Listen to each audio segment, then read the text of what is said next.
ఓం నమ శివాయ శ్రీ గురుభ్యో నమ. ఓం నమ శివాయ శ్రీమాత్రే నమ. ఓం శ్రీ దశమా విద్యదేవతాయ నమో నమ.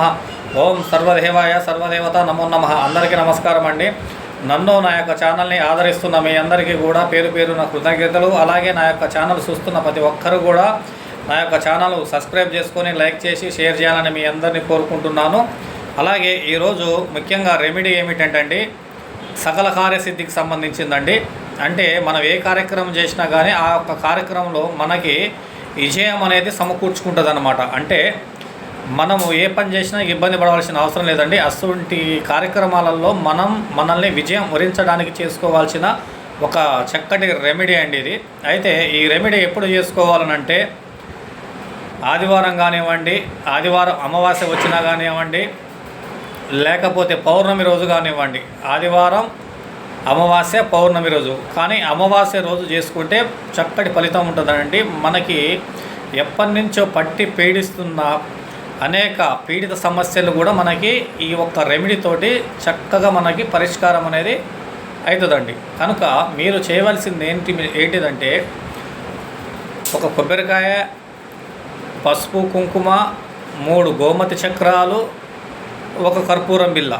పసుపు కుంకుమ అంటే ఈ రూపాయి ప్యాకెట్లైనా మనకు సరిపోతుందండి. ఒక కొబ్బరికాయని తీసుకొని పోయి ఇంట్లో ఎవరైతే ఉంటారో అంటే మామూలుగా ఇట్లా లేడీస్ నుంచి ఒక 3 సార్లు తిప్పండి, మీరు ఒక 3 సార్లు తిప్పుకోండి. అంటే దిష్టి తీసుకోవాలి 3 సార్లు. మనం అట్లా వాళ్ళ మీద లేడీస్ నుంచి 3 సార్లు, ఇటు రైట్ సైడ్ ఒక 3 సార్లు, లెఫ్ట్ సైడ్లో ఒక 3 సార్లు తిప్పిన తర్వాత మీ నుంచి కూడా లెఫ్ట్ రైట్ అటు ఒక 3 సార్లు, ఇటు ఒక 3 సార్లు తిప్పుకొని ఇంటి బయటకు వచ్చిన తర్వాత సింహద్వారాన్ని కూడా మీరు దిష్టి తీయండి. దిష్టి తీసిన తర్వాత మీరు ఊరి బయట ఎక్కడైనా సరే ఒక గోతి తోవండి. అంటే ఒక చిన్న గుంత తీసుకోండి. ఆ గోతిలో ఏం చేయాలనంటే ఫస్ట్ మనం కొంచెం పసుపు కుంకుమ వేసిన తర్వాత 3 గోమతి చక్రాలు వేసిన తర్వాత ఈ కొబ్బరికాయ ఉంటుంది కదండి, కొబ్బరికాయ అట్లా పెట్టేసి కొబ్బరికాయ మీద కర్పూరం పెట్టాలండి. కర్పూరం పెట్టి మీ యొక్క కులదేవతని, గ్రామ దేవతని, మీ యొక్క ఇంటి దేవతని మనసులో ధ్యానించుకొని మీ యొక్క సంకల్పాన్ని అక్కడ వివరించుకోండి.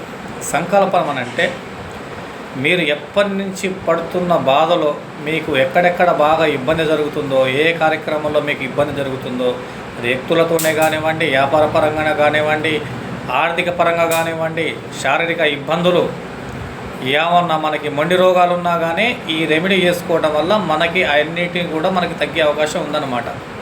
కనుక మీరు దేనికైతే బాగా అంటే ఏ సమస్యలలో మీరు ఇబ్బంది పడుతున్నారో ఆయా సమస్యలు అక్కడ మీరు వివరించుకోండి. అంటే మీ మనసులో చెప్పుకున్న తర్వాత ఆ కర్పూరాన్ని వెలిగించండి. వెలిగించిన తర్వాత కర్పూరం కాలిపోయిన దాకా అక్కడనే ఉండండి మీరు. ఆ కర్పూరం కాలిపోయిన తర్వాత మట్టి మొత్తం దగ్గరకు అనేసి మామూలుగా లెవెల్ చేసి వెనక్కి తిరిగి చూడకుండా చక్కగా ఇంటికి వచ్చేయండి. ఇంటికి వచ్చిన తర్వాత మీరు ఏం చేయాలంటే స్నానం చేయాలండి.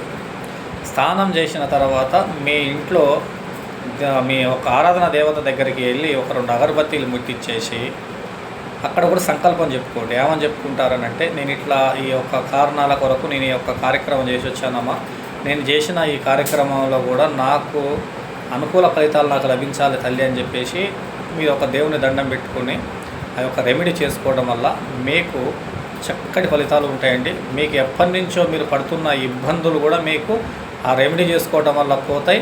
కనుక మీరు అమావాస్య రోజు చేసుకోండి. అమావాస్య రోజు చేసుకుంటే సూపర్ ఫలితం ఉంటుంది. ఒకవేళ ఇంకా విపరీతంగా ఇబ్బందులు ఉన్నాయనుకున్న వాళ్ళు ఆదివారం కూడా చేసుకోవచ్చు. నేననేది ఏంటంటే ఆదివారం చేసుకుంటే మనకి ఫలితాలు ఉంటాయి కానీ ఒక 80% అట్లా ఉంటుంది. కానీ అమావాస్య రోజు చేసుకుంటే మనకి 100 ఎబోవ్ ఉంటుంది అనమాట. కనుక అమావాస్య రోజు చేసుకుంటారని చెప్పేసి ఆశిస్తూ ఓం నమ శివాయ శ్రీ గురుభ్యో నమ. ఓం నమ శివాయ శ్రీమాత్రే నమ. సర్వే జనా సుఖినో భవంతు. స్వస్తి.